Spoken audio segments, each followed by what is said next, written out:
Bismillahirrahmanirrahim. Assalamualaikum warahmatullahi wabarakatuh. Puji syukur marilah kita panjatkan kehadirat Allah Subhanahu wa taala karena berkat limpahan nikmat dan karunia-Nya kepada kita semua sehingga sampai dengan hari ini kita masih diberikan kesehatan.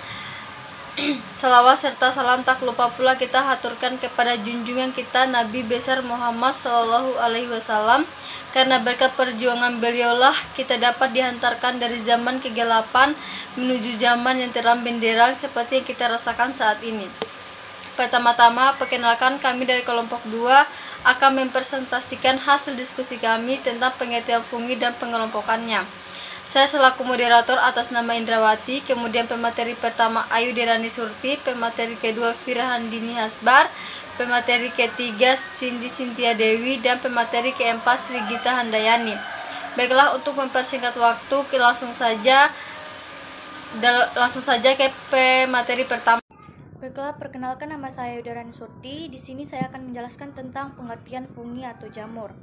Jamur merupakan tanaman yang tidak memiliki klorofil, sehingga tidak bisa melakukan proses fotosintesis untuk menghasilkan makanan sendiri.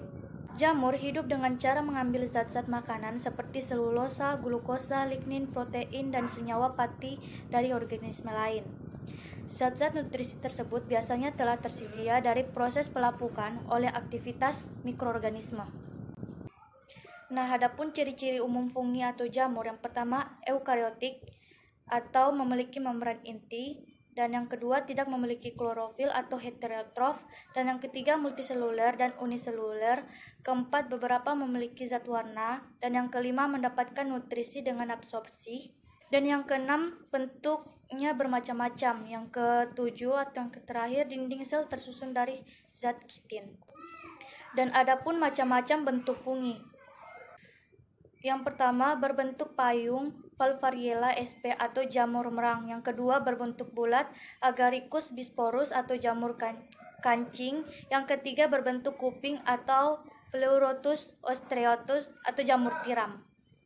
Dan selanjutnya struktur dan fungsi tubuh fungi atau jamur. Yang pertama hifa atau hifae, yaitu benang-benang halus. Yang kedua septum atau septa, yaitu sekat atau dinding. Yang ketiga hifa senositik, yaitu hifa yang tidak berseptum. Yang keempat miselium atau miselia, yaitu hifa yang bercabang membentuk anyaman. Adapun yang kelima miselium vegetatif, yaitu menyerap makanan. Yang keenam miselium generatif, yaitu menghasilkan spora. Dan yang ketujuh haustorium atau haustoria, yaitu ujung hifa. Selanjutnya cara hidup fungi. Fungi atau jamur bersifat heterotrof, yaitu mendapatkan makanan dari organisme lain. Nah, cara jenis makhluk hidup ini mendapatkan nutrisi dibagi menjadi 3, yaitu saprofit, memperoleh zat organik dari sisa-sisa organisme mati, misalnya daun-daun, kertas, dan bangkai. Dan parasit memperoleh zat organik dari organisme hidup yang lain atau inang, misalnya Ustilago. Dan selanjutnya habitat fungi. Habitat fungi yang pertama di darat dan laut, yang kedua di tempat yang lembab, yang ketiga mengandung zat organik, dan yang keempat lingkungan yang asam dan manis. Selanjutnya saya serahkan kepada rekan saya. Seperti gambar di samping, sekarang saya akan menjelaskan tentang reproduksi fungi.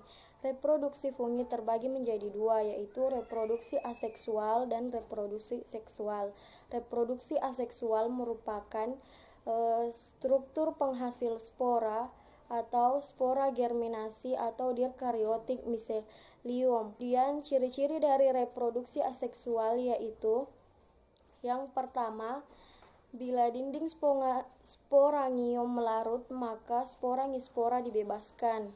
Yang kedua, sporangispora berkecambah dan berkembang menjadi organisme dengan hifa somatik. Yang ketiga, ujung sporangispora berkembang menjadi sporangium yang berisikan banyak sekali sporangispora. Sedangkan reproduksi seksual merupakan reproduksi tahapan dikariotik, kariogami tahapan diploid meiosis, struktur penghasil spora, spora germinasi miselium, plasmogami atau penyatu sitoplasma. Ciri-ciri reproduksi seksual yaitu 1. Adanya lawan jenis jantan dan betina. Yang apabila kedua tipe bersentuhan, maka terbentuklah progametagium. Yang kedua, kemudian terjadi septum dekat ujung setiap progametagium yang memisahkan menjadi dua sel, gametagium dan sel suspensor. Yang ketiga, dinding kedua gametagium yang bersentuhan itu melarut pada titik sentuh. Kedua protoplasma bercampur atau plasmogami. Keempat, lalu nukleus jantan dan betina melebur atau kariogami untuk menghasilkan banyak nukleus zigot. Struktur yang mengandungnya dinamakan xenozigot. Kelima yaitu dinding yang melindungi xenozigot menebal dan permukaannya menjadi hitam dan berkutil-kutil, maka terbentuklah zigospora yang tetap dorman 1-3 bulan. Dan yang keenam, setelah berkecambat terbentuklah organisme baru, meiosis berlangsung selama Selanjutnya, struktur penghasil spora fungi terbagi menjadi dua. Yang pertama yaitu sporangium, sering disebut sebagai kotak spora. Sporangium berfungsi sebagai tempat pembukaan spora. Saat spora di dalam sporangium masak, maka sporangium akan terbuka dan spora akan keluar dari sporangium ke lingkungan untuk tumbuh menjadi individu baru. Yang kedua, konidium. Konidium berfungsi sebagai tempat pertumbuhan konidia, yaitu spora aseksual pada Ascomycetes. Materi selanjutnya itu penggolongan fungi, di mana diantaranya yaitu Zygomycotina. Zygomycotina adalah tumbuhan jamur yang terdiri dari benang-benang hifa yang bersekat, tetapi ada pula yang tidak bersekat. Sifat jamur ini adalah senositik, yaitu hifa yang mengandung banyak inti dan tidak mempunyai banyak sekat. Adapun ciri-ciri dari jamur Zygomycotina, yang pertama, hifa tidak bersekat, yang kedua, dinding sel dari zat kitin, yang ketiga, saprofit dan parasit, yang keempat, reproduksi seksual dengan zygosporangium, dan yang kelima, reproduksi aseksual dengan sporangispora. Materi selanjutnya akan dilanjutkan oleh rekan saya. Assalamualaikum warahmatullahi wabarakatuh. Di sini saya akan menjelaskan beberapa tipe-tipe hifa pada Zygomycota, yaitu stolon. Nah, stolon ini merupakan hifa yang membentuk jaringan pada permukaan substrat atau jamur pada roti. Kemudian ada rhizoid, hifa yang menembus substrat dan berfungsi sebagai jangkar untuk menyerap makanan. Nah, sporagiophore adalah hifa yang tegak di permukaan substrat dan memiliki sporagenium globular di ujungnya. Kemudian ada habitat Zygomycota. Nah, sebagian hidup besar merupakan jamur terestrial yang hidup sebagai saprofit di tanah, manusia, atau pada sisa makanan dan parasit manusia dan tumbuhan yang menyebabkan penyakit. Nah, kemudian di sini ada lanjutan pengelompokan fungi. Nah, pengelompokan fungi itu ada Ascomycotina, yang dimana Ascomycotina adalah fungi yang mereproduksi seksualnya dengan membuat askopora di dalam aksus. Nah, aksus ini adalah semacam sporagonium yang menghasilkan aksopora. Kemudian habitatnya itu sebagai saprofit dan parasit. Kemudian ada ciri-cirinya sebagai berikut. Hifa bersketa. Ada yang beritni satu dan banyak. Kemudian ada saprofit parasit bersimbiosi dengan alga biru membentuk klikenes. Nah, ada juga reproduksi seksual dengan askus membentuk askoprat. Kemudian ada reproduksi aseksual dengan conidum. Nah, kemudian siklus Ascomycota. Nah, askopora yang tumbuh menjadi benang atau hifa yang bercabang-cabang. Kemudian salah satu dari beberapa sel pada ujung hifa berdiferensiasi menjadi ascogonium yang ukurannya lebih dari hifa biasa. Kemudian sedangkan ujung hifa lainnya membentuk antheridium. Letaknya ascogonium dan antheridium itu berdekatan dan memiliki jumlah inti yang haploid. Nah, kemudian Pada Ascogonium tumbuh trikogin yang menghubungkan Ascogonium dengan antheridium. Selanjutnya, pada Ascogonium tumbuh sejumlah hifa yang disebut Ascogonium. Inti-inti membelah secara mitosis dan tetap berpasangan. Kemudian hifa Ascogonium tumbuh secara berkecabang. Sebagian Ascogonium berinti banyak, sedangkan di ujungnya berinti 2. Bagian inilah yang akan tumbuh menjadi bakal aksus. Nah, kemudian hifa Ascogonium.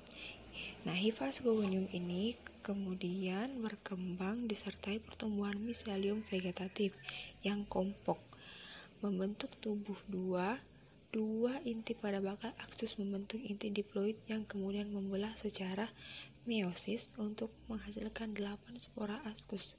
Nah, apabila spora askus tersebut jatuh pada lingkungannya sesuai, maka pada tubuh membentuk hifa atau miselium baru. Reproduksi seksual. Nah, reproduksi seksual ini membentuk tunas dan spora aseksual. Pembentukan tunas terjadi pada jamur uniseluler dan spora aseksual. Pada jamur terjadi pada jamur multiseluler. Nah, spora aseksual tersebut terbentuk pada ujung hifa khusus yang disebut conidivore dan sporanya disebut conidia. Conidia adalah spora yang dihasilkan secara eksternal, yaitu di luar kotak spora atau sporangium. Selanjutnya yaitu Basidiomycotina, di mana kelompok fungi terbesar kedua setelah Ascomycota dan masuk ke dalam subkingdom Dicaria.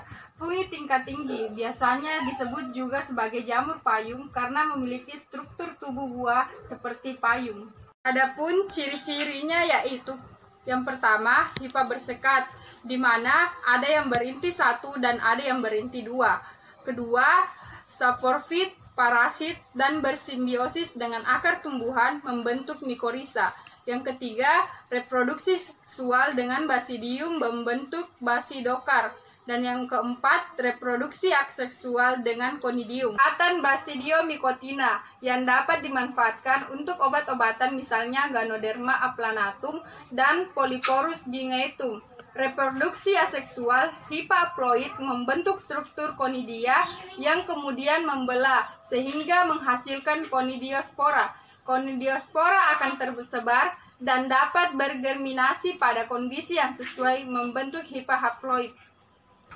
Reproduksi seksual, hifa haploid sejenis yang dimana jantan dan betina kawin melakukan pelaburan sitoplasma atau plasmogami menghasilkan hifa dikaryotik yang berarti berinti atau ganda dan bergabung membentuk struktur kompleks basidokar atau yang biasa kita sebut dengan nama buah Basidiomycota.